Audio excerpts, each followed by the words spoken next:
Teofimo Lopez has gone from an undisputed champion and promising young star to someone whose future is heavily being questioned. So what happened? I apologize as this video is probably slightly overdue, but I really wanted to talk about Teofimo Lopez and his current situation, especially after his poor performance against Sandor Martin earlier this month. If you didn't see this fight, Teofimo Lopez looked nowhere near the usual version of himself. He arguably got dropped twice with the same check lead right hook. The first and only confirmed knockdown came in the third round when Teofimo Lopez had Sandor Martin against the ropes and tried to lunge forward, but Sandor Martin timed him with a perfect check right hook. The second and unconfirmed knockdown came in the seventh round when Teofimo Lopez thought that he had hurt Sandor Martin and tried to capitalize, but again, as Teofimo Lopez was moving forward, Martin would time him with another check right hook. The referee would call this a slip instead of a knockdown, and to be fair, it does look like a slip in real time, probably especially from the referee's angle, but in slow motion, you can clearly see Teofimo Lopez getting caught with that check right hook and falling because of the impact of that punch. And even though these were the only quote-unquote knockdowns of the fight, throughout the whole entire match, it seemed like Sandor Martin had the timing on Teofimo Lopez coming in and kept hitting him with the same check right hook.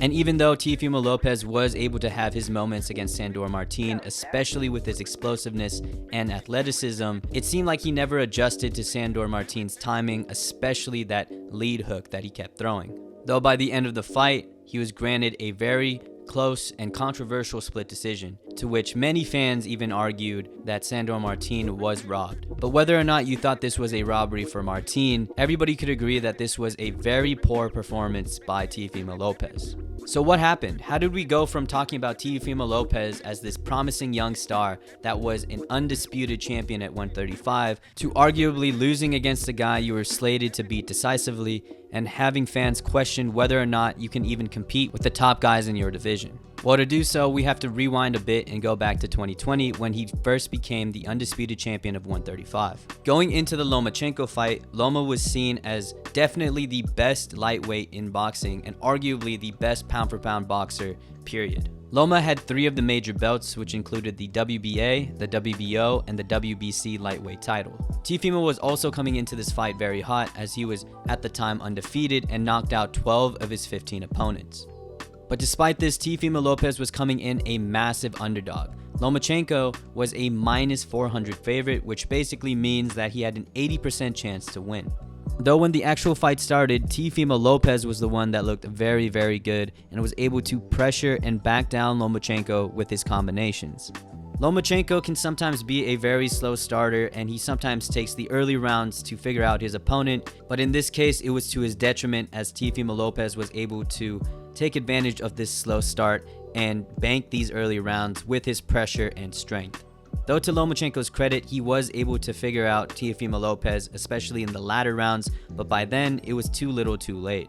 By the end of the fight, Lopez got a clear unanimous decision and became the undisputed lightweight champion of the world at only 23 years old. But his next fight against George Kambosos completely derailed everything. Going into the George Kambosos fight, Teofimo Lopez was this time the big betting favorite, and this looked like a tune-up fight for a possible Lomachenko rematch or a fight with somebody else that was top in the division. Instead of an easy steamroll for Teofimo Lopez, we got an absolute dogfight, a bloody back and forth, and one of my favorite fights of 2021. The fight would start out pretty hot as Teofimo Lopez would come out guns blazing trying to find that knockout. He said before the fight in multiple press conferences that he was going to knock out George Kambosos, and it was pretty evident that he was looking for the knockout as he was overextending with his right hand.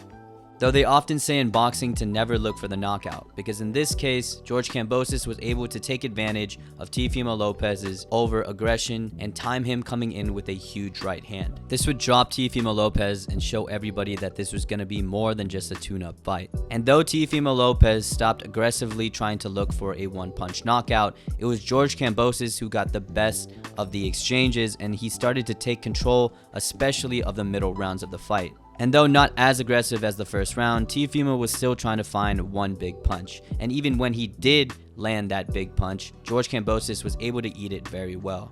The fight more or less would continue like this up until the 10th round, when Teofimo Lopez was able to land a big right hand and finally drop George Kambosos. Teofimo would be able to rally and get a couple of the latter rounds, but it wasn't enough to close the gap, and George Kambosos won by unanimous decision.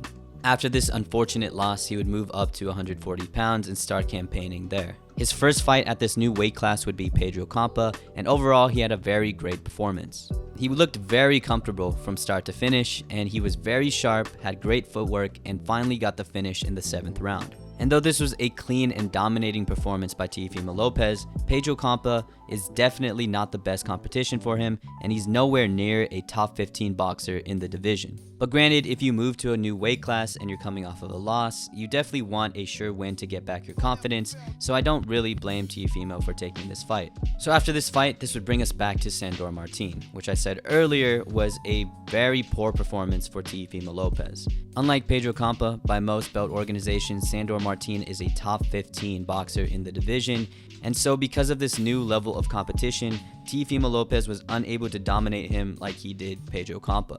So this finally brings us to the main question of this video, which is, what is the problem with Teofimo Lopez? How did he lose that magic he once had when he beat Lomachenko, and why has his last performances been so inconsistent? I think the first and major reason why he has had these type of performances is because he relies way too much on his talent and talent alone. Teofimo Lopez is super athletic and extremely explosive, but he usually has this inability to adjust. Sure, he showed us his technical prowess against Campa, but again, that wasn't the best competition. During the Sandor Martin fight, he was unable to adjust to that check lead right hook, and in the Kambosos fight, he was unable to adjust to Kambosos' volume and toughness. And what's worse is that his dad, who is his head coach, perpetuates this problem. His dad is kind of a yes man, and during the Kambosos fight, he kept telling Teofimo Lopez that he was winning every round, up until the point where he kind of got annoyed and told him to just finish the fight already. I think this poor cornering advice is very telling, and it shows that their game plans are very over-reliant on Teofimo Lopez's explosiveness. Plan A is to go in there and explode and try to find a knockout, and if that doesn't work, there is no plan B and there are no adjustments. And I think the reason why they don't have a plan B or refuse to do any adjustments is because they kind of underestimate their opponents. For example, when Teofimo Lopez fought somebody that they didn't underestimate in Lomachenko, they fought a technically great fight. They intelligently put the pressure on Lomachenko in the early rounds and took advantage of his inactivity and won the fight because of that game plan. Though against guys like Kambosos or Martin, fights in which Teofimo Lopez is heavily favored, they revert back to relying on one simple game plan, which is to knock them out using his explosiveness and power.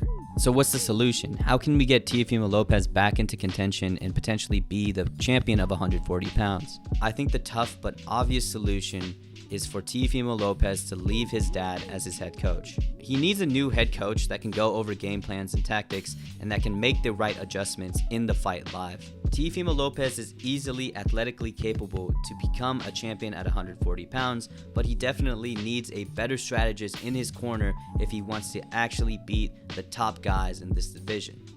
And though his last performances haven't looked too good, he's only 25 years old. His career is far from over, and he can easily make the right adjustments in his corner so that they can make the right adjustments in the fight. But until then, I'm not confident in saying that Teofimo Lopez can be the champion at 140. Anyways, what do you guys think? Is Teofimo Lopez still capable of becoming the champion at 140 pounds? Does he have to switch coaches and let go of his dad? We'll see. Thank you guys for the support on all of my videos. I'll continue to upload, and I definitely have big goals for this year for this channel. Thanks guys. Peace.